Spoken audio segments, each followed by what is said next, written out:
Hello বিয়স, আসসালামু আলাইকুম। শুভ সকাল সবাইকে। আজকে সকাল সকাল চলে যাব চিতল পিঠা খাওয়ার জন্য।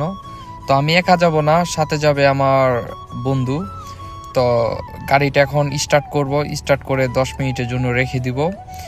আর আমার বন্ধু তার বাসাতে তাকে ফোন করে বলে দিয়েছি যে আজকে চিতল পিঠা খেতে যাব। এই প্রবাসে আসলাম 6 বছর হয়ে গেছে, কিন্তু 6 বছরের ভিতরে একবারও চিতল পিঠা খাওয়া হয় না। তো একটি লোকেশনে জানতে পারলাম যে চিতল পিঠা নাকি ওইখানে বিক্রি করা হয়। তো খুবই ভালো লাগতেছে, চিতল পিঠাটা খেতে যাব। তো আপনারা সাথেই থাকুন আর দেখতেই থাকুন। তো বন্ধুরা, চলে আসলাম হোটেলে আসার পর দেখতেই পারতেছেন চিতল পিঠাগুলো কত সুন্দর। তো সাইজগুলো কিন্তু মোটামুটি ভালোই। আর এই ভর্তাগুলো দেখুন, মাশাল্লাহ মাশাল্লাহ, কয় রকম ভর্তা, 1 2 3 4 5 রকমের ভর্তা। আর সাথে কিন্তু ছিল বাবা পিঠা।